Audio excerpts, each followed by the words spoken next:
박장범 후보자는 경제학과를 졸업했는데 네, 기자가 된 이유가 뭡니까? 일단 고등학교 때부터 기자가 되길 원했습니다. 고등학교 때부터. 네, KBS 20기인가요? 네, 공채 20기입니다. 1994년. 네, 롤 모델은 누구였습니까? 특별한 롤 모델은 없었습니다. 고등학교 때부터 기자가 되려고 했으면 뭐 생각한 사람이 없어요? 네, 특별한 롤 모델은 없었습니다. 그러면 박장범 후보자는 후배 기자들에게 롤 모델이 될 수 있습니까? 그건 뭐 제가 자신 있게 말할 수는 없습니다. 94년에 입사인데 91년에 입사한 KBS 보도본부 18기, 19기, 20기 거기는 선배죠. 18, 19기는 선배, 20기는 동기, 그리고 50기까지 거의 30년 후배까지 한 기도 빼놓지 않고 전부 박장범은 안 된다 이렇게 릴레이 성명을 냈어요. 이게 뼈 아프지 않습니까? 네, 그분들 성명을 다 읽었습니다. 뼈 아프지 않습니까? 아무튼 잘 새겨들을 말이 많다고 생각합니다. 성명의 그 공통분모 핵심은 뉴스도 망치고 KBS도 망칠 사람이다 이렇게 규정하는데 인정하지 않으시겠죠? 동의하지 않습니다. 29기 후배들 성명을 한번 제가 들려드리겠습니다. 보도본부 구성원들이 먼저 반대의 목소리를 내게 된 것은 그를 이미 알고 있기 때문이다. 리포트 제작자와 뉴스 앵커 관계 속에서 뉴스를 만들어 오면서 그가 어떻게 KBS 뉴스를 훼손해왔는지 겪어봤기 때문입니다. KBS 뉴스 진행자로서도 결격인 그가 KBS를 이끄는 리더가 되는 것은 부적절합니다. KBS를 망가뜨리는데 일조한 그가 이제 공영방송 KBS를 더 큰 수렁에 빠뜨릴 수 있을 것이라는 위기감의 발로입니다. KBS 사장은 KBS 얼굴입니까? KBS를 대표하는 얼굴 중에 하나죠. 얼굴이지요. 보도본부 32기 33명의 취재기자와 촬영기자들은 이렇게 성명합니다. 박근혜 정권 때 사회부장이었던 후보자는 최순실 사건과 관련해 관련 기사들을 애써 외면하고 박근혜 최순실 게이트를 비호하고 은폐하는 데 앞장섰다. 인정하십니까? 인정하지 않습니다. 그랬던 박장범이 KBS 사장이라니 가당키나 한 일인가? 보도본부 42기 후배들입니다. 10년차 기자인데요. 권력에 질문하지 못하는 기자는 기자가 아니다. 그런 자가 공영방송 수장은 더더욱 아니다. 박 후보자에게 촉구한다. 더 이상 KBS를 정권에 아부하는 수단으로 이용하지 말라. 후배들의 이 뼈아픈 질문에 대해 반성하지 않습니까? 네, 저 자신을 한번 되돌아보고요. 지적에 대해서는 겸허히 수용하겠다는 생각을 가지고 있습니다. 반성합니까? 제가 어떤 잘못을 했는지 되돌아보는 계기를 삼겠습니다. 반성은 안 합니까? 특별히 뭐 성명서에 대해서 반성할 생각은 없습니다. 성명서가 아니고 그 지적에 대해서. 뭐 특별히 반성할 내용은 없다고 생각합니다.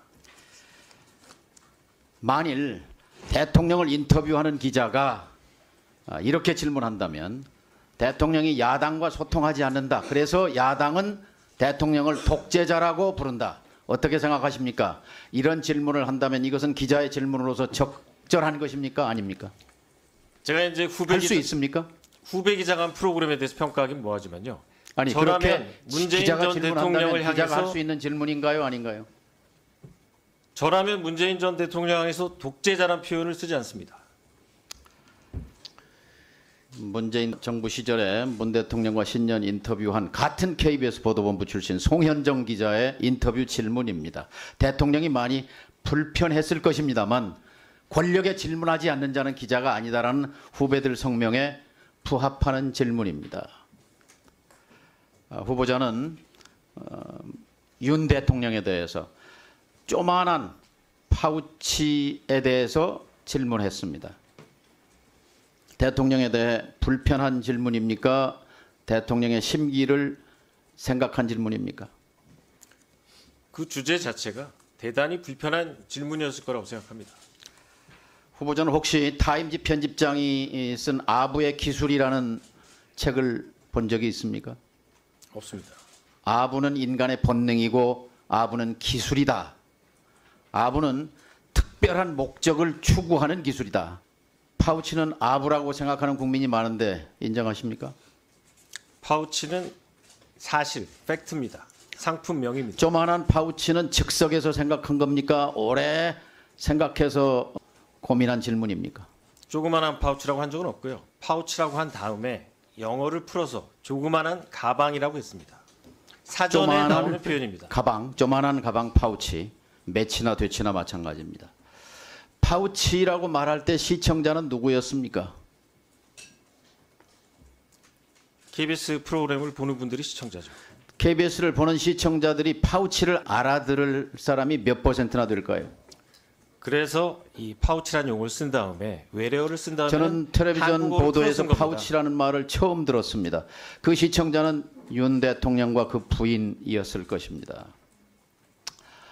디올백을 디올백이라고 부르지 못하고 조만한 파우치라고 부른 후보자의 심정은 아버지를 아버지라고 부르지 못한 홍길동의 심정 같은 것 아니었습니까?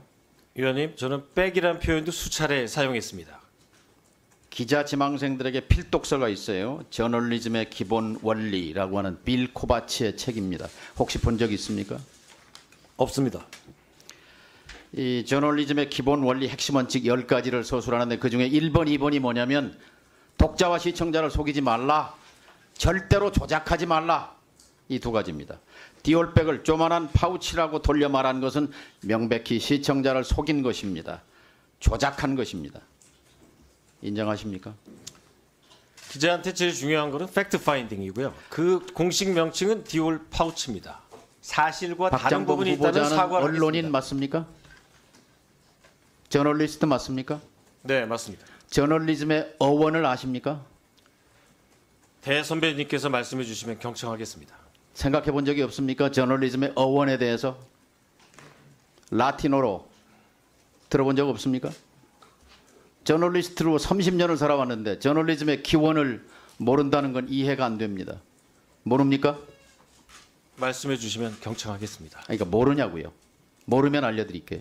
네, 알려주십시오. 디우르나, D-I-U-R-N-A, 라틴어입니다. 매일매일 기록한다는 말이에요. 어원입니다. 저널리즘. 네, 네. 알고 싶은 욕망, 대중들의 욕망을 거기에 정보를 제공하기 위해서 가장 중요한 것이 정확성입니다. 정확한 단어입니다. 정확한 개념입니다. 조만한 파우치는 정확한 말이 아닙니다. BBC 가보셨습니까? 네. BBC 보도 준칙 핵심이 뭐예요? 공정성과 신뢰성이라고 알고 있습니다. 불편, 부당, 네. 객관 공정이죠.